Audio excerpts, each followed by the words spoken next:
আসসালামু আলাইকুম। দূরে কাছে যে যেখানে বসে এই মুহূর্তে আমার এই ভিডিওটা দেখছেন তাদের সবাইকে মাহফুজা কিচেন ভিডিওতে ওয়েলকাম। আজ বিরিয়ানি করব একদম ঘরোয়া ভাবে, অল্প মশলায় অল্প তেলে, একদম সাধারণভাবে। আমি সবসময় এইভাবে করে খাই, তো খুবই ভালো হয় খেতে। তা আমি তো আমার মতো করেই করলাম। আজ কোনো রেস্টুরেন্ট স্টাইলে না বা কোনো বাবুর্চিদের মতো না, আমি আমার মতো করে আপনাদের সাথে বিরিয়ানি রান্নাটা শেয়ার করব। তো চলুন কথা না বাড়িয়ে আমরা মূল ভিডিওতে চলে যাই।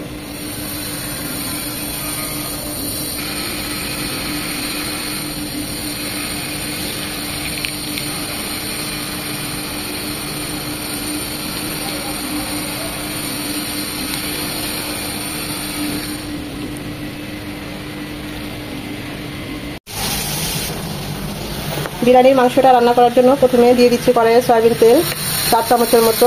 তেলটা গরম হয়ে এসেছে, দিয়ে দিব দুটো তেজপাতা, দুটো দারচিনি, 3টা সাদা এলাচ, দুটো লবঙ্গ,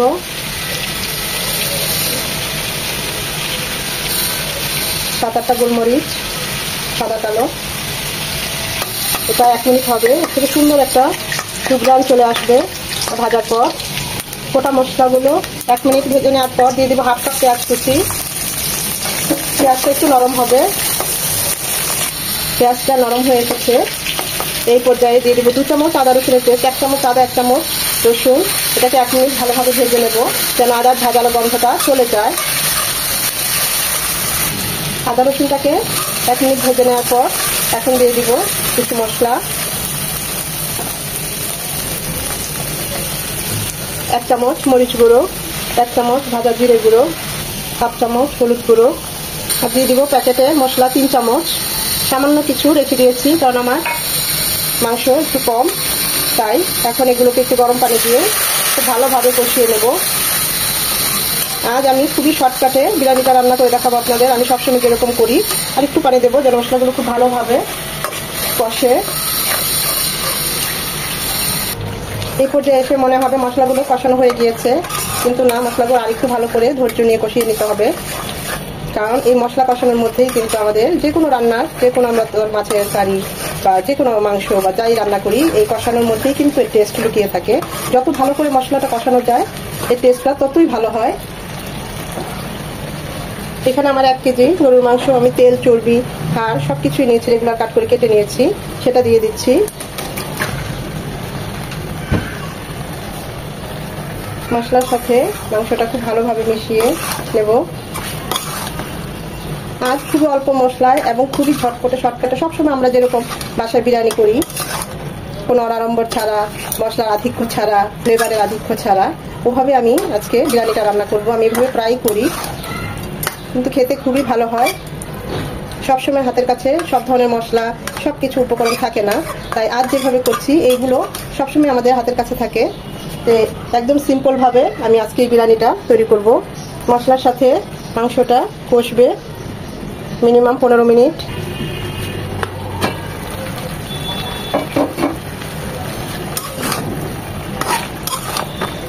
গরুর মাংস থেকে অনেকটা পানি ছেড়েছে, আরো একটু পানি ছাড়বে, কষবে, নরম হবে আর পানি ছাড়বে।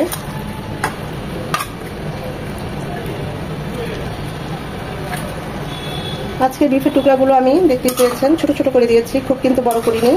আমি এভাবে ফ্রাই করি, তাই এটা সেদ্ধ হতে বেশি সময় লাগবে না। এখন আর ঢাকবো না, এই পানিতেই আরো 10 মিনিট কষিয়ে নেব। আরো 10 মিনিট কষিয়ে নেওয়ার পর এখানে 4টা আলু আমি এরকম করে মাঝে বরাবর কেটে একটু লবণ আর হলুদ দিয়ে মাখিয়ে ভেজে নিয়েছি এভাবে, সেটা দিয়ে দিচ্ছি। এখন আলু আর মাংসের সাথে মশলাগুলো কষিয়ে নেব। এখানে আমি গরুর মাংস দিয়ে আজকে বিরিয়ানিটা করছি। আপনারা ঠিক একই রেসিপিতে মুরগি বা মাছ সব কিছু দিয়ে করতে পারেন।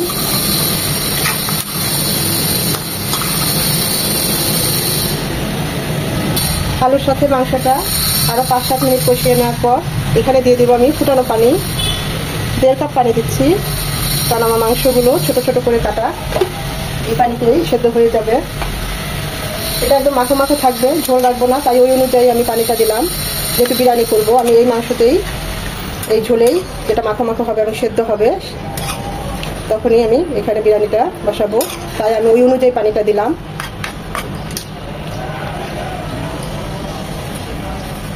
দিয়ে দিচ্ছি স্বাদ মতো লবণ, হাফ চামচ গরম মশলা গুঁড়ো। এখন এটা কুক হবে মিনিমাম 15 থেকে 20 মিনিট। হাফ কাপ টক দই ফেটে পানি দিয়ে এভাবে ফেটে তারপর দিয়ে দেবো। কষানোর পর দিলে ভালো হতো, আমার মনে ছিল না, তাই আমি এখনই দিয়ে দিচ্ছি। যেহেতু বাসায় বানানো টক দই তাই বেশ পানিটা ছেড়েছে। এই পর্যায়ে কিন্তু আমি চুলার আঁচ একদম লো হিটে রেখেছি, কারণ টক দইটা যখন দিবেন চুলার আঁচ একদম লো হিটে রাখবেন।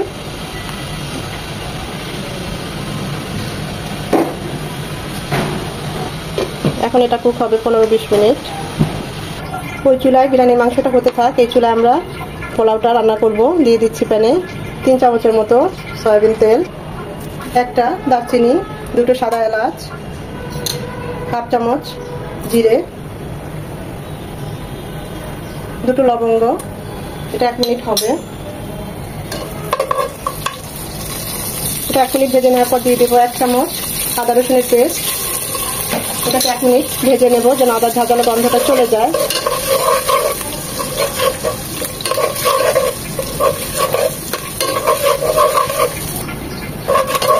আদা রসুনটাকে 1 মিনিট ভেজে নেওয়ার পর আমি এখানে 4 পট পোলার চাল, মানে 1 কেজি পোলার চাল পানিটা ছড়িয়ে নিয়েছি। এটা আমি 30 মিনিট আগে ভিজিয়ে নিয়ে রেখেছিলাম। এখানে আমি চিনি গুঁড়া পোলার চালটা নিয়েছি। আপনারা যে কোনো ধরনের চাল পোলার চালটা নিতে পারেন। এটাকে 7 থেকে 8 মিনিট এই তেলের মধ্যে ভেজে নেব। এর থেকে একটা মচমচে শব্দ বের হবে এবং ঝরঝরে হবে, তখনই বুঝবো আমাদের চালটা ভাজা হয়ে গিয়েছে। একদম ঘড়ি ধরে 8 মিনিট ভেজে নেওয়ার পর এখন এখানে দিয়ে দেব ফুটানো পানি। আমি মাপটা পরে বলছি। দিয়ে দেব স্বাদ মতো লবণ। খুব ভালোভাবে বলক আসা পর্যন্ত অপেক্ষা করব। এই পর্যায়ে চুলার হিট হাই হিটেই থাকবে। আচ্ছা, আমরা চাল দিয়েছি 4 পট, মানে 4 কাপ, 1 কেজি। 1 কেজি আমি সবসময় 1.5 কেজি পানি প্রেফার করি এবং আমার কাছে এটাই পারফেক্ট রেশিও মনে হয়, তাই আমি পানিও দিয়েছি 6 কাপ, মানে 4 কাপ চালে 6 কাপ পানি। চালের পরিমাণ অনুযায়ী ওইভাবে পানিটাও বাড়িয়ে কমিয়ে নেবেন। এখানে এই পর্যায়ে লবণটা টেস্ট করে নিতে পারেন।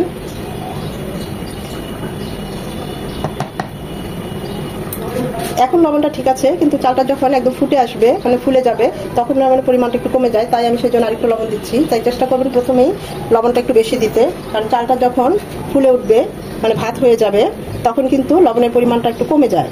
তাই লবণের পরিমাণটা প্রথমেই একটু বেশি দিলে কোনো সমস্যা নাই। তবে লিমিট, অবশ্যই লিমিট করে দিবেন। এখন চুলার আঁচ একদম লো হিটে করে দিব মিনিমাম 7 থেকে 10 মিনিট।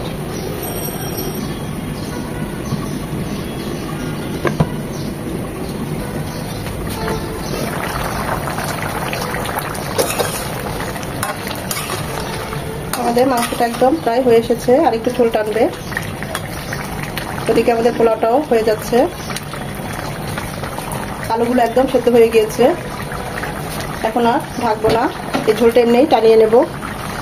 দিয়ে দিব 8-10টা কাঁচামরিচ। আমি আস্ত কাঁচামরিচ দিলাম ফ্লেভারটা বের হওয়ার জন্য। আপনারা চাইলে মাঝখানে কেটে দিতে পারেন।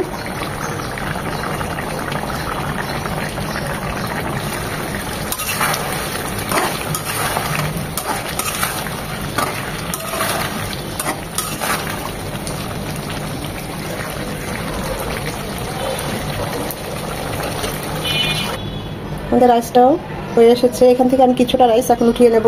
রাইসটা কতটা ঝরঝরা হয়েছে আমি আপনাদের দেখাচ্ছি। একদম নিচের রাইসটা থেকে শুরু করে উঠিয়ে দেখতে পাচ্ছেন একদম ঝরঝরা হয়ে গিয়েছে। এখন কিন্তু আমি চুলাটা একদম অফ করে রেখেছি। অর্ধেক রাইসটা উঠিয়ে নেওয়ার পর এখন আমরা আমাদের যে গরুর মাংসটা রান্না করেছি বিরিয়ানির, সেটা দিয়ে দিচ্ছি।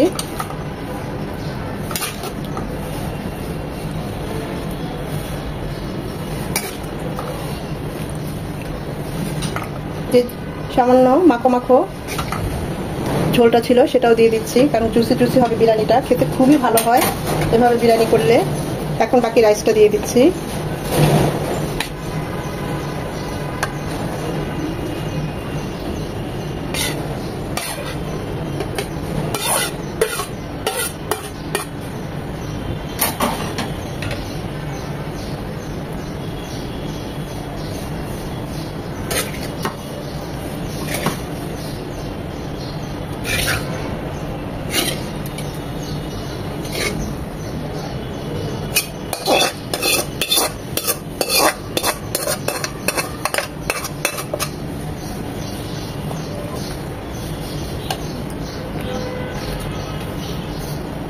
বিরিয়ানির কালারটা ভালো দেখার জন্য, মানে খুব সুন্দর দেখার জন্য আমি দিয়ে দিচ্ছি এখানে একটু জর্দার রং। এখানে চাইলে আপনারা ফুড কালার ইউজ করতে পারেন। আমি জাস্ট এটা দেখার সৌন্দর্যের জন্য দিলাম। দিয়ে দিব পেঁয়াজ বেরেস্তা হাফ কাপ। এটা এখন দমে যাবে। কেওড়া আর গোলাপ জল মিলিয়ে দিয়ে দিচ্ছি 1.5 চামচের মতো। সবশেষে গাওয়া ঘি।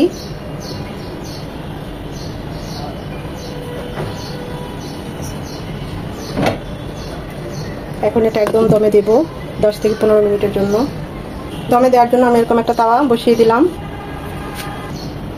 এই ছিদ্রটা একটা লবঙ্গ দিয়ে আটকে দিলাম। মিনিমাম 12 থেকে 15 মিনিট এটা দমে থাকবে একদম লো হিটে।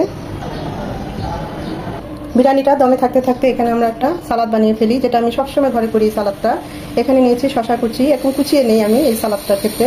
নিয়েছি টমেটো কুচি একটা, শশা নিয়েছি 2টা, নিয়েছি ধনেপাতা কুচি, কাঁচামরিচ আর কাঁচা পেঁয়াজ কুচি, স্বাদ মতো লবণ আর 1 চামচের মতো সরষের তেল। বাস এগুলো দিয়ে খুব ভালোভাবে আমি এটাকে একদম চটকিয়ে নেই। এইভাবে সালাদটা করলে সত্যি খুব ভালো হয়। আর যদি আপনারা আরো কুচিয়ে নেন শসাটা তারপর টমেটোটা, সেটা আরো মজা হয়। ওভাবেও করি।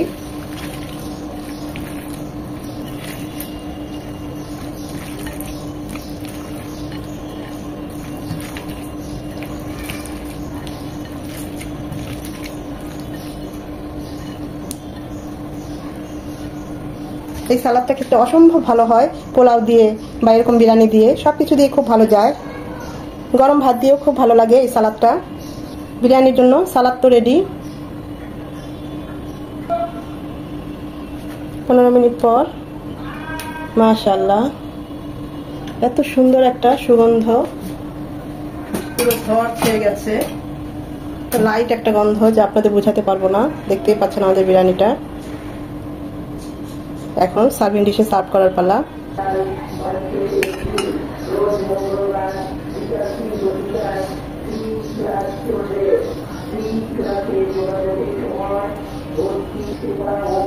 উপরে সবসময় তো আমরা বেরেস্তা দিয়ে সাজিয়ে দিয়ে আজ একটু ধনেপাতা কুচি দিয়ে দেব।